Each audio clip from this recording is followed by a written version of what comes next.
E o Ministério Público de São Paulo intimou André Sanches a prestar esclarecimentos. Vídeo de hoje do canal do Nicola conta sobre essa história envolvendo o ex-presidente do Corinthians e fala também, isso sem falar nas últimas de mercado, bastidores, finanças e muito mais. Fala aí pessoal, sou Jorge Nicola, bem-vindos a mais um vídeo do canal. Ótima terça para todos vocês. Se perder tempo, pedir para deixar like, se inscrever no canal e ativar as notificações. Quero falar agora sobre o Corinthians. O Ministério Público de São Paulo intimou André Sanches a prestar depoimento. Ele vai na condição de investigado na próxima quinta-feira. Esse depoimento vai acontecer através de uma videoconferência. Tudo porque o Ministério Público de São Paulo atestou a veracidade das faturas que indicam gastos pessoais em cartões de crédito corporativos do Corinthians durante a passagem do dirigente com o presidente. Ele esteve pela última vez à frente do Corinthians entre 2018 e 2020. Há uma pressão muito grande, especialmente externa, para que André Sanches seja condenado e nunca mais tenha capacidade ou possibilidade de atuar na vida política alvinegra. Tenho conversado com o Andrés e ele assegura que vai se distanciar de vez e não pretende mais participar de qualquer coisa relacionada ao Corinthians. Vamos ver se durante o tempo isso de fato avança. André Sanches e Duílio Monteiro Alves têm problemas com cartões corporativos por causa de gastos feitos por eles para coisas pessoais. Por exemplo, o André Sanches gastou cerca de R$6 mil numa noite, num Réveillon, enquanto presidente, usando cartão corporativo. Ele admitiu ter usado, mas disse ter se confundido na utilização do cartão. Em vez de usar o cartão pessoal, acabou usando o cartão corporativo. Apesar de ter devolvido o dinheiro, a pressão é enorme para que o André seja expulso. Gostaria de saber a sua opinião sobre o tema. O que você pensa a respeito? Só para completar em relação ao Corinthians, contar que André Ramalho sofreu um estiramento muscular no músculo adutor da coxa direita, e essa lesão se deu em uma atividade complementar, não orientada por gente do Corinthians. Já Miguel Moscardo, irmão do Gabriel Moscardo, fez seu primeiro treino com o time profissional nessa segunda-feira, atacante de apenas 15 anos de idade. E o Miguel Moscardo é super badalado porque já soma 41 gols na atual temporada. Quero falar agora sobre o Corinthians com discussão pesada entre Ángel Romero e Hugo Souza. A briga aconteceu depois da derrota do Corinthians por 2-1 para o Flamengo na noite desse domingo na Neoquímica Arena. Romero decidiu reunir os atletas para fazer um cumprimento bem tradicional depois das partidas na Neoquímica Arena, endereçado aos torcedores. Ao que consta, o Hugo Souza, irritado com a derrota, decidiu ir para o vestiário e o Romero cobrou de forma severa, áspera, pesada, o goleiro que é titular do Corinthians. Jogadores do Timão foram chamar o Hugo, que acabou se rendendo e fazendo o cumprimento com o restante do elenco. Enquanto os jogadores faziam esse cumprimento, dá para ver nas imagens o Romero xingando o Hugo, que não gostou. O pessoal do Deixa Disso precisou entrar no meio da discussão para evitar que cenas mais fortes viessem à tona e a público diante de todos os torcedores. Posso assegurar, complementando as informações que já foram divulgadas, que o clima continuou quente nos vestiários. Romero quis cobrar o Hugo, que minimizou as declarações do Romero, meio que colocando o Romero no lugar, peraí, fica na sua, você nem titular do time é. O Romero, fazendo valer do tempo de casa e do moral que tem com o torcedor, insistiu nas cobranças. E mais uma vez o pessoal do Deixa Disso precisou intervir para que a confusão não se tornasse algo mais sério, com direito à briga de vias de fato. O episódio, nessa segunda-feira, parece ter sido superado, até porque a questão era extremamente boba, cumprimentar ou não o torcedor. O Romero quis adotar um papel de líder, o cara que domina todo mundo, o Hugo não gostou. Só para complementar, lembrar que o Romero tem contrato com o Corinthians só até dezembro e nesse momento não há nenhuma intenção na renovação do vínculo. Quero completar em relação ao Corinthians para contar que Memphis Depay continua sendo dúvida em relação a seu retorno. Ele se machuca no dia 10 de setembro num jogo contra o Atlético Paranaense.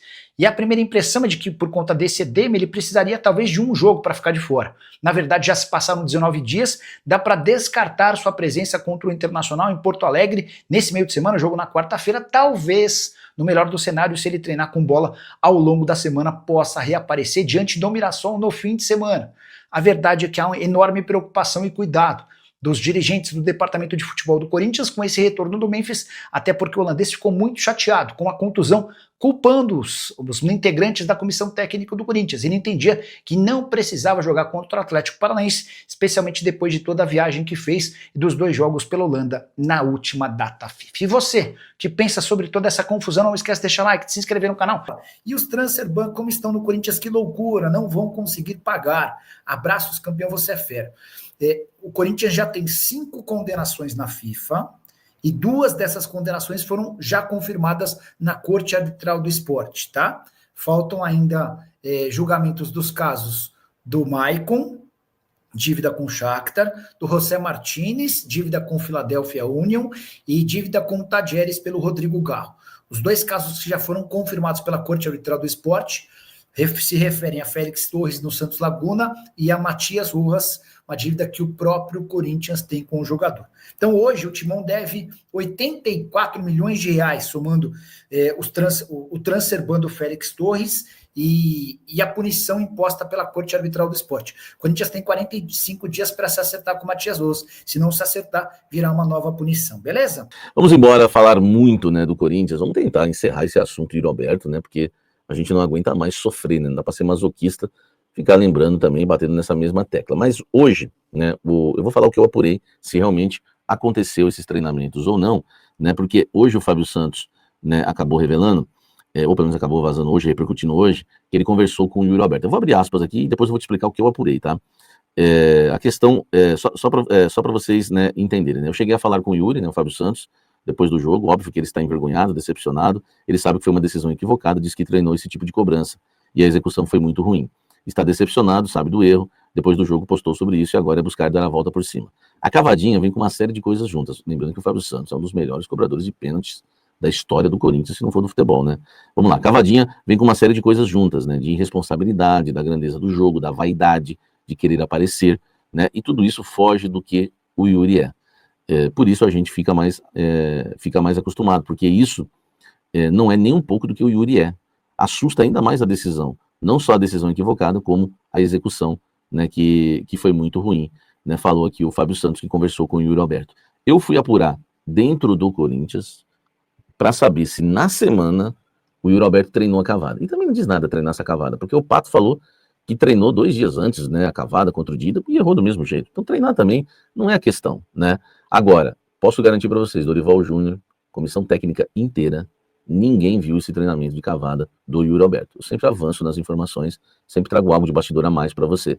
Então eu posso garantir, tá, que o Dorival Júnior, não sei se um dia ele possa ser perguntado sobre isso, eu apurei com pessoas próximas ao Dorival, que o Dorival Júnior não viu, tá, essa cavada de jeito nenhum, esse treinamento de cavada do Yuri Alberto, nem ele, nenhum membro da comissão técnica, enfim, até agora não tem ninguém que viu esse treinamento. É claro que ele pode ter brincado, treinado uma vez ou outra, mas não deve ter sido nessa semana aí do jogo, né, contra o Flamengo. Então eu queria passar isso para vocês, que eu avancei um pouquinho mais na história, e vamos falar a verdade, né, mesmo que treinasse cavada, meu amigo, já falamos muito sobre isso, né? Existe um contexto, e o contexto não era para isso. Jejum de gols de 4 meses, o goleiro que estava à frente, pegador de pênaltis, o Corinthians tinha perdido o Lanterna, a torcida tinha ido no CT, enfim, mil coisas, né? Mil coisas, a gente já falou sobre isso, mas eu queria trazer essa apuração. Não apurei com ninguém que ele treinou isso daí, tá? Deixa o like, comente aqui embaixo. Vamos falar agora sobre João Pedro Tchoca. É um blend com 4 informações exclusivas do canal Café do Setorista, tá? O João Pedro Tchoca tem propostas em mãos. Tudo bem que a janela fechou, mas já existe, né, muita coisa encaminhada para o fim, né, para o fim desse ano, quando reabre, né, a janela de transferências, tá? Lembrando, João Pedro Tchoca tem contrato com o Corinthians até dezembro de 2026. Em 9 meses, né, contando daqui para frente, em 9 meses ele pode assinar um pré-contrato. O staff dele conversou com o Fabinho Soldado, tá? E a ideia era renovar em julho, né? A proposta que eles fizeram, né, para o João Pedro Tchoca renovar era em julho, tá? Que foi agora aí na última janela. E a ideia era renovar até julho de 2029, né? De 26 pularia para 29. Mas o Fabinho Soldado não retornou ao staff do jogador, tá? Isso é até uma informação da Itatiaia, não retornou realmente ao staff do jogador, é verdade. E a renovação emperrou, ele tem propostas em mão para o final do ano, a prioridade dele é o Corinthians, é permanecer no Corinthians, mas, né, ele entende também o jogador que precisa de um reajuste, já que todo mundo teve reajustes, né, inclusive os novos promovidos da base, e o João Pedro Tchoca ganha 30 mil reais por mês, tá? Enfim, ele acha justo, entende que seria melhor aumentar o contrato, ter um reajuste, até, né, na questão daquela questão da multa, acho que o Corinthians precisava ver essa questão do João Pedro Tchoca para ver se não tá com multa aí, né, baixa pro futebol brasileiro, tá? Comenta aqui embaixo, fala o que você acha aí dessa questão do João Pedro Tchoca, renova ou não renova, valoriza ou não valoriza, ele foi muito bem na partida contra o Flamengo. Deixa o like, comente aqui embaixo. E é legal que o cara foi bem contra o Flamengo, né, que tem atacantes aí interessantes, né? Já vê que tá evoluindo o nosso querido Tchoca, né? Vamos falar agora mais, né, de Corinthians sobre reforços pro ano que vem, tá? Primeiro, ano que vem a política deve ser de contratações não bombásticas, tá? A não ser que arrume um parceiro para trazer pelo menos um grande jogador, mas a ideia é continuar com a contenção de despesas e claro que o foco primeiro é arrumar a grana para pagar o transfer ban. O Corinthians quer pagar, né, esse transfer ban o mais rápido possível, né? Mas não tem o dinheiro, eles não aceitam à vista, o Corinthians não tem a grana, o Corinthians está pagando muita conta, né? Muita conta mesmo, e não tem a grana para o transfer ban ainda, mas vai pagar até o final do ano. Quando tiver pago o transfer ban, o Corinthians já está tentando um acordo com o Rojas, né? As conversas estão indo muito bem para que não sofra o segundo transfer ban. Aí o Corinthians começa a trabalhar a questão de reforços para o ano que vem na próxima janela, mas a ideia é não fazer loucuras. Então já estou passando para vocês, a política do presidente Osmar Stabile para o ano que vem é não fazer loucuras, tá? Já estou adiantando aqui a questão para 2026. Aliás, há quem diga, né, no Corinthians, que o Osmar Stabile também não tem pressa para pagar o transfer ban, até para não sofrer pressão de reforço para esse ano, né? Enquanto isso, ir pagando as contas que tem que pagar e quitando dívidas que tem que quitar, tá? Mas isso é uma coisa que ele não confirma ninguém da diretoria. Mas a ideia é, quando pagar o transfer ban no final do ano, né, o Corinthians, né, realizar uma política de contratações mais modesta para para a próxima temporada. Comente aqui embaixo e me fala o que você acha disso. E a balada, hein? Balada sempre vira assunto no Corinthians. Olha só, eu falo para vocês aqui a gente não persegue ninguém, a gente informa, a gente traz a verdade. Então eu vou colocar agora aí algo positivo em relação ao Fabinho Soldado. O Fabinho Soldado conversou com o elenco, tá? Cobrou forte os jogadores em relação aos últimos, né, casos, né, episódios de baladas no Corinthians. Já foram várias, né? Já foram vários episódios, várias baladas. Né, teve lá o jogo contra o São Paulo, né, 2 dias antes, né, no dia do jogo contra o São Paulo no Morumbi, enfim, teve agora que vazou aí depois do Sport, teve antes do Sport, né, teve antes do Vitória, enfim, teve do Juventude, do Vitória, enfim, são vários casos que têm acontecido, né, no Corinthians, e inclusive a torcida indo lá. O que o Fabinho pregou e cobrou, né, o elenco? A mesma coisa que eu, né, sobre bom senso. Ele falou que quando perde um jogo, que eles podem fazer o que eles quiserem da vida deles, a vida é deles, né? Mas quando perde um jogo, para eles não irem para a balada. E o Fabinho, né, recebeu um retorno dos jogadores, que essa balada de segunda-feira estava marcada há muito tempo, que era essa festa aí desse influenciador, e eles não quiseram recusar, não quiseram cancelar, já que estava marcado, combinado, aquela coisa toda. Eu não estou justificando eles não, tá? Só estou passando para vocês o que aconteceu. Para mim, continua com a minha opinião, não tinha que ir. E é a opinião também do Fabinho Soldado. Então ele cobrou mais forte agora, pediu, né, para que os atletas, né, não vão mais à balada, tá? Depois de derrotas e tropeços. Então liberados para fazer o que quiserem quando a fase estiver boa, tá? Vamos aguardar se essa cobrança do Fabinho Soldado agora vai funcionar, né, para esse elenco corintiano que sofre desse problema, tá? Agora, né, ele deu uma chegadinha um pouco mais forte, né, e os próprios jogadores já se cobraram também, prometeram, até porque tá queimando, tá trazendo um problema para dentro do CT Joaquim Grava, tá certo? Comenta aqui embaixo, acha que vai resolver a balada depois dessa cobrança ou não? Né, uma coisa que falaram também é que, para mim, o Fabinho não é diretor de escola, né? Enfim, não dá pra gente decretar que essa balada vai ser realmente findada, né, agora, e se eles vão criar juízo, porque falta muito bom senso para esses atletas, né? Valeu então, rapaziada, muito obrigado por você assistir nosso conteúdo até aqui. Não esqueça de deixar aquele like maroto, inscreva-se no canal, ativa também o sino das notificações para ficar por dentro de tudo e não perder nenhum conteúdo das últimas atualizações do Coringão, últimas do Corinthians. Então, rapaziada, senta no like, vamos pra cima, que é super importante a sua participação. Um grande abraço, até o próximo vídeo. Fui.